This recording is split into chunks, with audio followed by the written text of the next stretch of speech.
رسول اللہ صلی اللہ علیہ وسلم نے فرمایا کہ الحسن والحسین سیدا شباب اہل الجنہ، حسن اور حسین جنتی نوجوانوں کے سردار ہوں گے۔ خنسا کے 5 بیٹے خود تیار کر کے جنگ میں بھیجے، بولا بیٹو پیٹھ نہ دکھانا، سینے پر زخم کھانا ہے۔ حالانکہ یہ وہ خنسا ہے کہ زمانہ جاہلیت کی اس کے 2 بھائی قتل ہو گئے جنگ میں، سخر اور ندا، خنسا کے 2 بھائی زمانہ جاہلیت میں۔ یہ شاعرہ تھی، اس نے ایسا مرثیہ کہا، ایسا نوحہ گری کی کہ اللہ کی قسم دنیا عرب کو رلا کے رکھ دیا۔ ایک واقعہ پیش آیا کربلا کے میدان میں کہ نبی کریم صلی اللہ علیہ وسلم کا نواسہ اور ان کا خاندان جو ہے وہ میدان کربلا میں آ پہنچے۔ ادھر سے مسلمان فوجیں آ گئی، آپس میں ان کی جنگ ہوئی، یہ شہید ہو گئے۔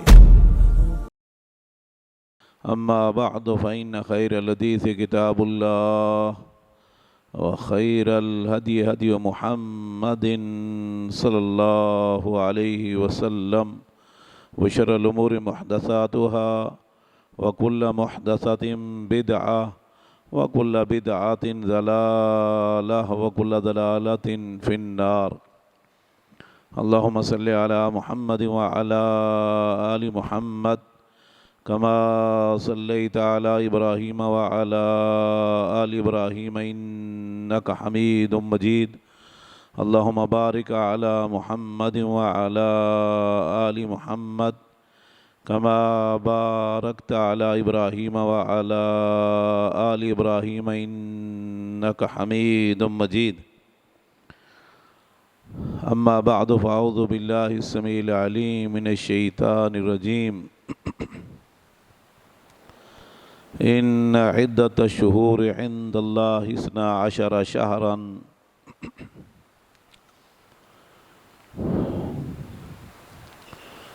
یہ مہینہ محرم الحرام کا مہینہ ہے۔ اس مہینے کے حوالے سے بہت ساری غلط فہمیاں مسلمانوں کے دل و دماغ میں پائی جاتی ہیں۔ ان میں سے ایک یہ کہ کچھ لوگ سمجھتے ہیں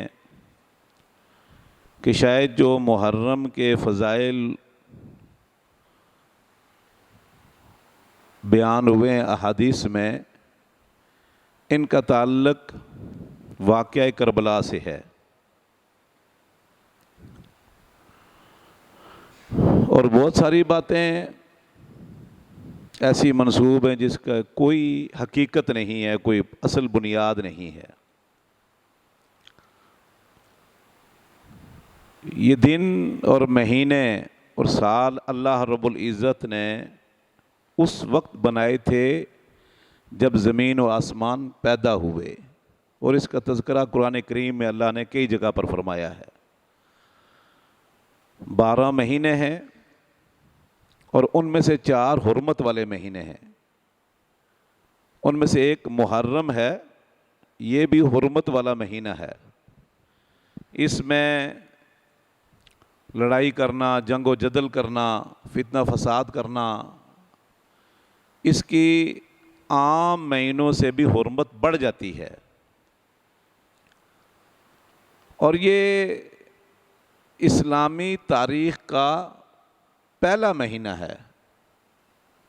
اس سے اسلامی سال کی ابتدا ہوتی ہے، اور زمانہ جاہلیت میں بھی حرمت والے مہینے کے یہ محرم کی حرمت کا لوگ خیال رکھتے تھے، اور 10 محرم کا روزہ مشرکین مکہ بھی رکھتے تھے، اور اللہ کے نبی صلی اللہ علیہ وسلم نے مکہ میں رکھا۔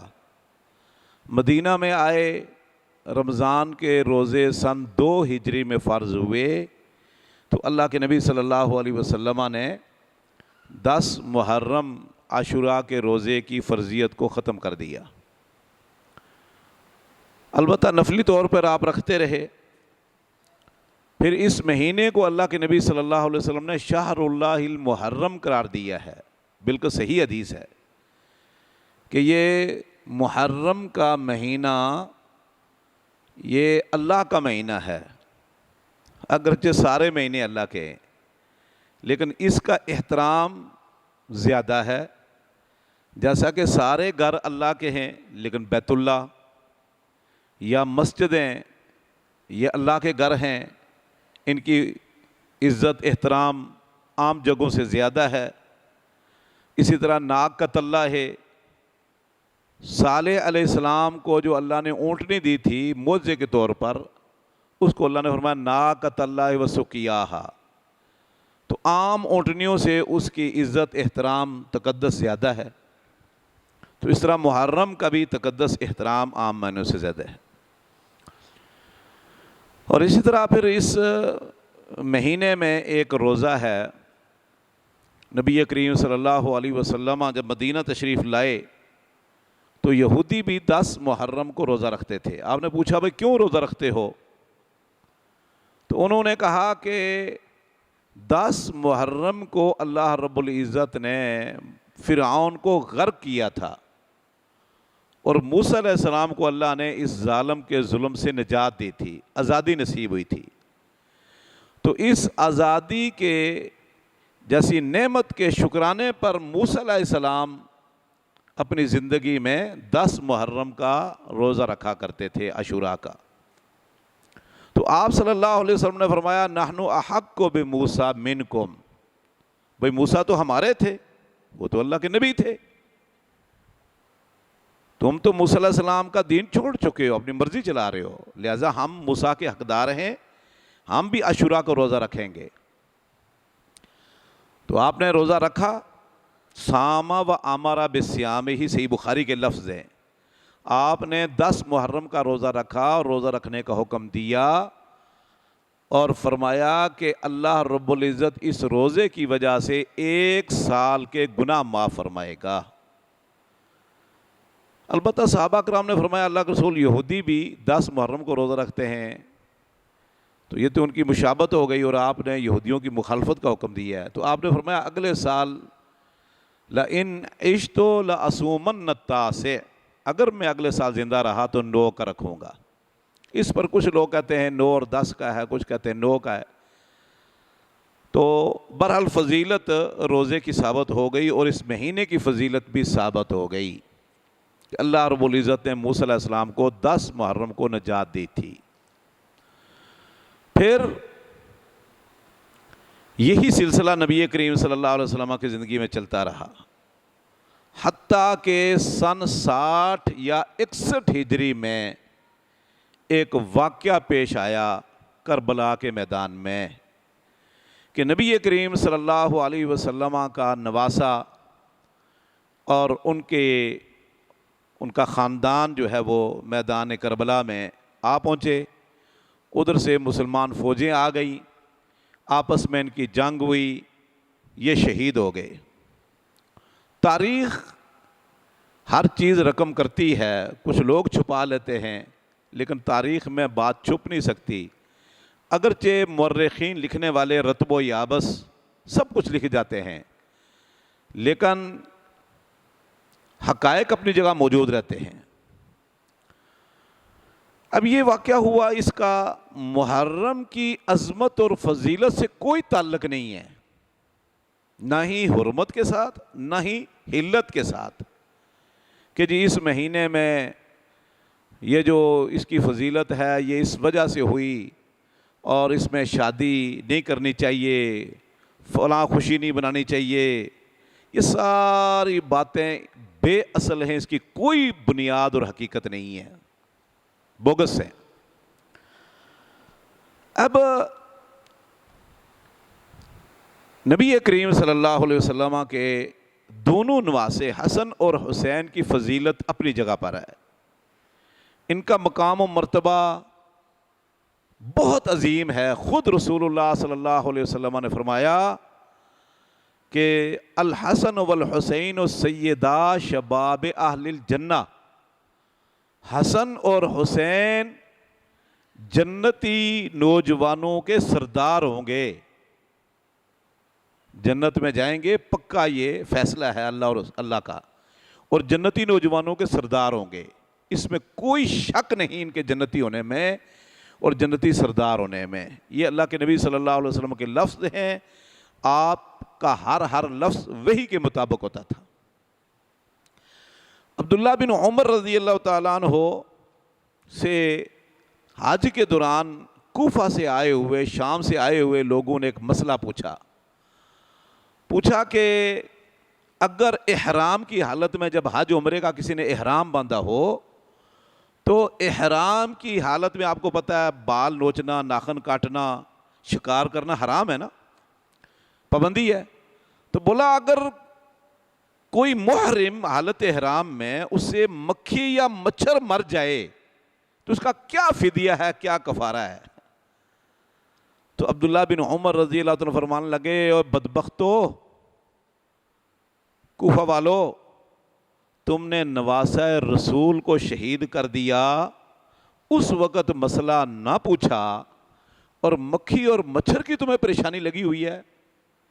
پھر فرمایا کہ میں نے خود رسول اللہ صلی اللہ علیہ وسلم سے سنا تھا، آپ نے فرمایا ہما ریحانتا یا من الدنیا، حسن اور حسین یہ دونوں میری خوشبو ہیں، دنیا میں یہ دونوں میری خوشبوئیں دونوں، اعلیٰ بہترین خوشبو ہے۔ ریحانہ خوشبو کا نام ہے، ایک نیازبو جس کو آپ کہتے ہو۔ اللہ اکبر، یہ ساری حدیثیں ہیں اللہ کے نبی صلی اللہ علیہ وسلم کی۔ لیکن میرے بھائیوں، یہ بات یاد رکھو، یہ سانحہ کو اسلام میں پہلا نہیں تھا، اس سے بڑے بڑے سانحات رونما ہوئے، بڑے بڑے سانحہ رونمات ہوئے اس کرۂ ارض پر، اسلام سے قبل، اسلام کے ابتدا میں، اور ہوتے رہیں گے۔ یہ ایک نظام ہے دنیا کے اندر آنا اور جانا۔ الذی خلق الموت والحیات لیبلوکم ایکم احسن عملا، اللہ فرماتے ہیں یہ موت و حیات کا سلسلہ میں نے رکھا تاکہ میں آزماؤں کہ سب سے اچھے عمل کس کے ہیں۔ یہ ایک نظام ہے، یہ رب کا بنایا ہوا سسٹم ہے کہ جو آیا اس نے جائے گا، جانا ہے۔ جس کی ابتدا ہے اس کی انتہا ہے، جس کی پیدائش ہے اس کی موت ہے۔ ایک ہستی ہے جس کی نہ کوئی ابتدا ہے نہ کوئی انتہا ہے، نہ اول ہے نہ آخر ہے، نہ اس کو موت ہے، اور وہ خالق کائنات، مالک ارض و سما ہے۔ کل من علیہ فان، کل من علیہا فان ویبقی وجہ ربک ذو الجلال والاکرام۔ اب خود نبی کریم صلی اللہ علیہ وسلم کی زندگی میں ایسے کئی واقعات رونما ہوئے۔ 70 صحابہ کرام شہید ہو گئے۔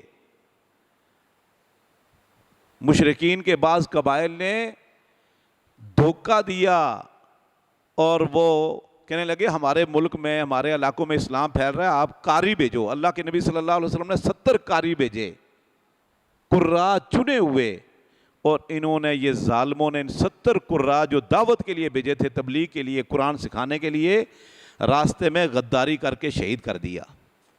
ایک مرتبہ 10 صحابہ کرام انہوں نے شہید کیے اسی طرح دھوکے سے۔ آپ نے 1 مہینہ تک ان کے خلاف بد دعا کی، صحیح بخاری مسلم میں حدیثیں موجود ہیں، قنوت نازلہ میں، نمازوں میں، فرض نمازوں میں۔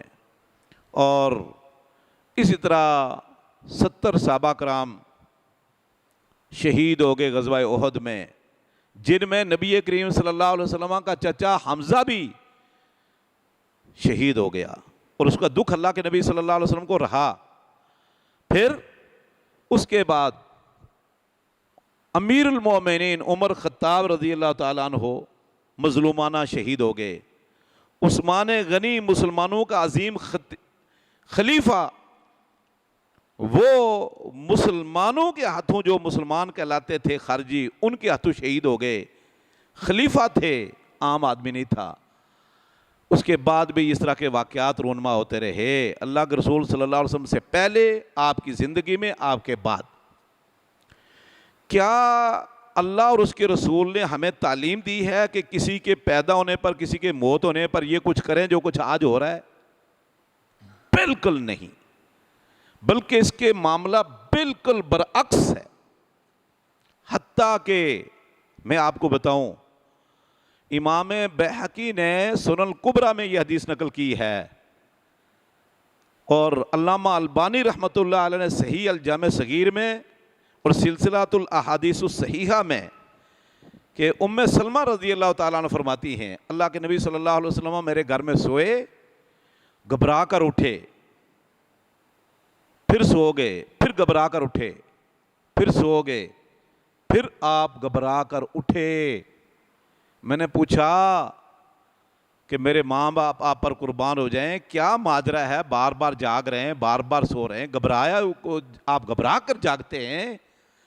فرمایا ام سلمہ ابھی جبریل میرے پاس آئے تھے اور انہوں نے مجھے کہا کہ آپ کا نواسہ حسین یقتل بشط الفرات، فرات دریائے فرات کے کنارے پر شہید ہوگا۔ ابھی مجھے جبریل علیہ السلام نے بتلایا ہے، 3 مرتبہ بتایا، تیسری مرتبہ پھر یہ ام سلمہ کو یہ واقعہ بیان کرتے ہیں کہ جبریل نے مجھے بتایا کہ یہ حسین رضی اللہ تعالیٰ عنہ، یہ جو آپ کا نوازہ ہے، یہ دریائے فرات کے کنارے پر شہید ہوگا۔ اور فرمایا مجھے سرخ رنگ کی مٹی دکھائی باقاعدہ جبریل علیہ السلام نے وہاں کی۔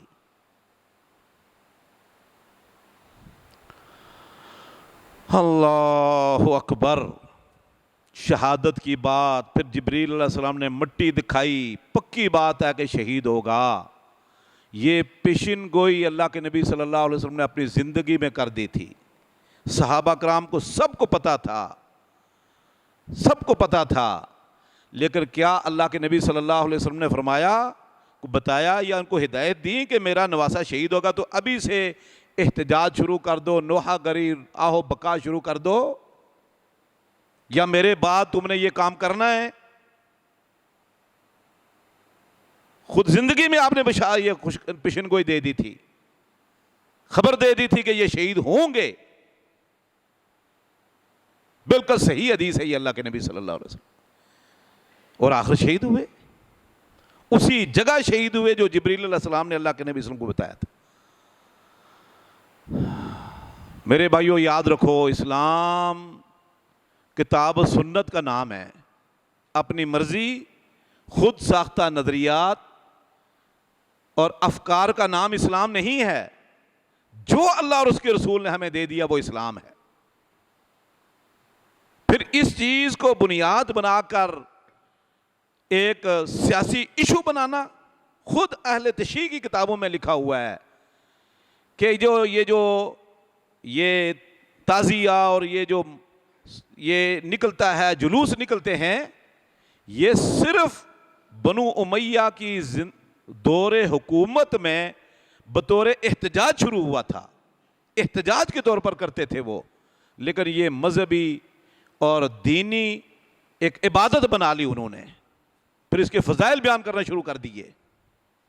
اور معاملہ صرف یہیں تک نہیں، اب یہاں کفر و اسلام کا مسئلہ ٹھہرا لیا، اور نعوذ باللہ من ذالک صحابہ کرام رضوان اللہ علیہم اجمعین کے خلاف بد زبانی اور گندے نظریات جو کہ قطعاً اسلام اجازت نہیں دینا، یہیں سے پھر تکفیری نظریات پروان چڑھتے ہیں۔ دیکھیں یہ جو علی اور معاویہ رضی اللہ تعالیٰ عنہ کی آپس میں اختلافات اور جنگیں ہوئیں، پھر اس کے بعد ہوئیں، یہ کوئی نئی بات نہیں ہے، قرآن کریم کے اندر اس کا ذکر موجود ہے۔ سورہ حجرات میں اللہ فرماتے ہیں وَإِن طَائِفَتَانِ مِنَ الْمُؤْمِنِينَ اقْتَتَلُوا فَأَصْلِحُوا بَيْنَهُمَا فَإِن بَغَتْ إِحْدَاهُمَا عَلَى الْأُخْرَى فَقَاتِلُوا الَّتِي تَبْغِي حَتَّى تَفِيءَ إِلَى أَمْرِ اللَّهِ وَإِن طَائِفَتَانِ مِنَ الْمُؤْمِنِينَ اقْتَتَلُوا، اگر مومنوں کی 2 جماعتیں آپس میں لڑ پڑیں تو تم نے ساتھ کس کا دینا ہے؟ مظلوم کا دینا ہے۔ قاتل التی تبغی، باغی کے ساتھ تم نے کھڑے ہو، اس کے مقابلے میں کھڑے ہونا ہے۔ حتی تفیء الی امر اللہ، یہاں تک کہ وہ یہ چھوڑ کر اللہ کے حکم کی طرف آئیں۔ اچھا، اب ایک جماعت کو اللہ نے باغی قرار دیا، ایک کو مبغی علیہ، ایک کو ظالم، ایک کو مظلوم۔ قرآن کریم میں لفظ ہے باغی قرار دیا اللہ رب العزت خالق کائنات مالک ارض و سما نے سورہ حجرات میں، قاتل التی تبغی، اور اس کے باوجود اللہ نے ان کو مومن قرار دیا ہے۔ وَإِن طَائِفَتَانِ مِنَ الْمُؤْمِنِينَ اقْتَتَلُوا، یہ ظالم مظلوم جب لڑیں تو دونوں مومن ہیں اور آپ نے مظلوم کا ساتھ دینا ہے اور صلح کروانی ہے، آپ نے صلح کروانی ہے۔ اصلحوا بینہما فَإِن بَغَتْ إِحْدَاهُمَا فَقَاتِلُوا الَّتِي تَبْغِي، تو صلح آپ نے فرمایا تم نے کروانی ہے۔ دونوں جماعتیں اللہ نے طائفتان من المؤمنین، مومن ہیں، یہ لڑائی کے باوجود، زیادتی کے باوجود کافر نہیں ہوئے، ایمان سے خارج نہیں ہوئے، ایمان پر ہیں۔ سبحان اللہ۔ اور اسی طرح صحیح بخاری، سنن ابی داؤد، جامع ترمذی، سنن نسائی، مسند احمد میں یہ حدیث موجود ہے۔ امام بخاری رحمۃ اللہ علیہ صحیح بخاری میں 2-3 جگہ پر لائے ہیں۔ کتاب الصلح میں حسن رضی اللہ تعالیٰ عنہ کے فضائل میں لائے ہیں، حسین رضی اللہ عنہ کے فضائل میں لائے ہیں کہ ایک مرتبہ ابو بکرہ رضی اللہ تعالیٰ عنہ اور جابر بن عبداللہ، 2 صحابی کہتے ہیں کہ ہم نے سنا، خود اپنی آنکھ سے اللہ کے نبی صلی اللہ علیہ وسلم کو دیکھا، آپ ممبر پر بیٹھے ہوئے تھے، صحابہ کرام موجود ہیں، اور حسن بھی بیٹھے ہوئے ہیں آپ کے ساتھ، ایک روایت میں آپ کی گود میں ہیں۔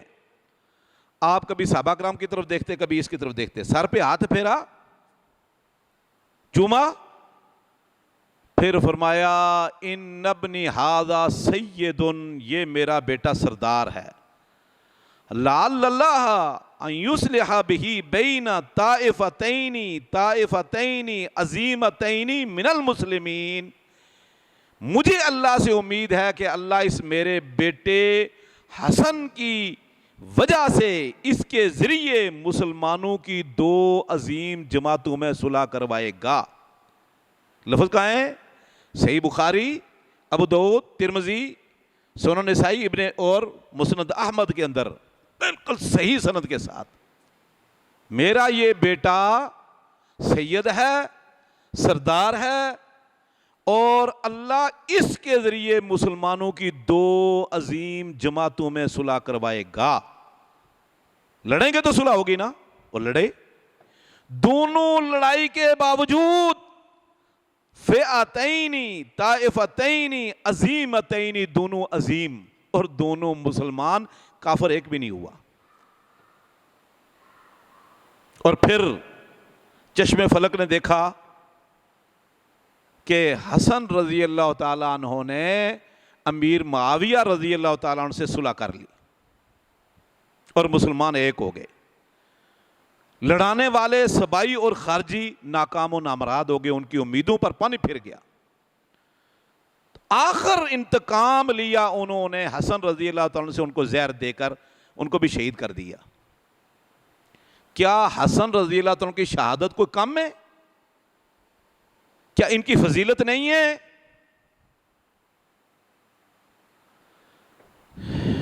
تو میرے بھائیوں، یہ وہ حقائق ہیں کہ اللہ کے نبی صلی اللہ علیہ وسلم نے پیشن گوئی دے دی، شہادت کی۔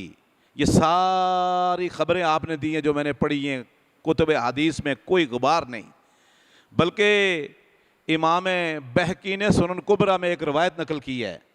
اللہ کے نبی صلی اللہ علیہ وسلم نے فرمایا تقتتل فئتان عظیمتان دعواہما واحد، میرے بعد میری 2 مسلمانوں کی جماعتیں آپس میں لڑیں گی، دونوں کا دعویٰ ایک ہوگا، اور دونوں مسلمان ہیں، دونوں عظیم ہوں گی۔ علامہ البانی نے یہ سلسلہ حدیث صحیحہ صحیح الجامع صغیر میں یہ روایت نقل کی ہے۔ دونوں کا دعویٰ ایک ہوگا۔ لڑایا سبائیوں نے اور خارجیوں نے ان لوگوں کو، جیسے ہمارے ہاں معاشرے میں دو گروہوں کو لوگ، تیسری پارٹی 2 گروہوں کو لڑا رہی ہوتی ہے۔ تو میرے بھائیوں، یہ اسلام کے اندر شخصیت پرستی نہیں ہے، یہ بات یاد رکھو۔ انبیاء شہید ہوئے، انبیاء وَقَتْلَهُمُ الْأَنْبِيَاء، قرآن مجید کے لفظ ہیں کہ بنی اسرائیل نے انبیاء کو شہید کر دیا۔ اللہ کے نبی صلی اللہ علیہ وسلم کے ساتھ احد میں کیا ہوا؟ پھر صحابہ کرام شہید ہوئے، بڑے بڑے واقعات رونما ہوئے، بلکہ اس سے ایک بڑا واقعہ میں آپ کو بتاتا ہوں۔ غزوہ احد میں خبر پھیل گئی کہ اللہ کے رسول شہید ہو گئے۔ اللہ کے رسول صلی اللہ علیہ وسلم شہید ہو گئے۔ صحابہ کرام نے فرمایا اب دنیا میں رہنے کا فائدہ کیا؟ کیا فائدہ دنیا میں رہنے کا جب اللہ کے رسول ہی دنیا میں نہیں رہے؟ تو اس موقع پر اللہ نے کون سی آیتیں اتاری تھی؟ وَمَا مُحَمَّدٌ إِلَّا رَسُولٌ قَدْ خَلَتْ مِن قَبْلِهِ الرُّسُلُ أَفَإِن مَاتَ أَوْ قُتِلَ انقلبتم عَلَىٰ أَعْقَابِكُمْ۔ محمد صلی اللہ علیہ وسلم رسول ہیں، نبی ہیں۔ اگر یہ افائم مات ان کو موت آ جائے، تبھی موت، او قتل یا اللہ کے راستے میں شہید ہو جائیں، انقلبتم علی اعقابکم، اپنی ایڑیوں کے بال پھر جاؤ گے، چھوڑ دو گے دین، اپنی مرضی چلانے لگ جاؤ گے۔ وَمَن يَنقَلِبْ عَلَىٰ عَقِبَيْهِ فَلَن يَضُرَّ اللَّهَ شَيْئًا، جو پھر جائے گا وہ اپنا نقصان کرے گا، اللہ کو کوئی نقصان نہیں کر سکتا۔ تو یہ جو آج کل حسین رضی اللہ تعالیٰ عنہ ہمارا ایمان ہے، شہید ہیں، اور شہید ایک اعزاز ہے، شہادت ایک اعزاز ہے، شہادت ایک نعمت ہے جس کا قرآن کریم میں کئی جگہ پر اس کے انعام اور نعمت ہونے کا تذکرہ ہے۔ یہ ایک اعزاز ہے، اور لیکن اعزاز کو گہنا دیا گیا، آج الٹا معاملہ ہو گیا، نوحہ گری، رونا پیٹنا، چیخنا چلانا، آہو بکا کرنا۔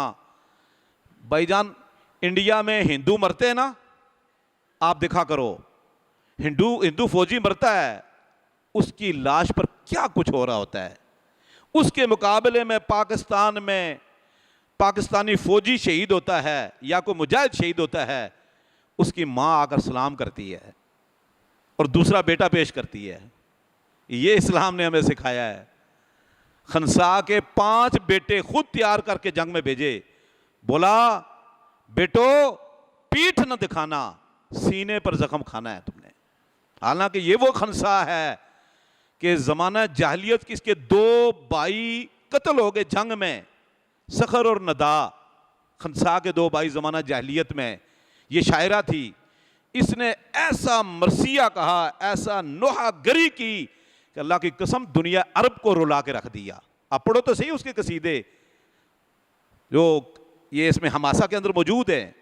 دنیا عرب کو رلایا اس نے اپنے بھائیوں کی موت پر جو لڑائی میں مرے، سخر اور ندا۔ پھر جب مسلمان ہوئی، 5 اپنے بیٹے لخت جگر تیار کر کے اللہ کے راستے میں بھیجے کہ جاؤ شہید ہو جاؤ، پیٹھ نہ دکھانا، سینے پہ زخم کھانے تم نے۔ شہید ہوئے تو کہنے لگے الحمدللہ اللہ قبول فرما۔ ہمیں اسلام یہ سکھاتا ہے۔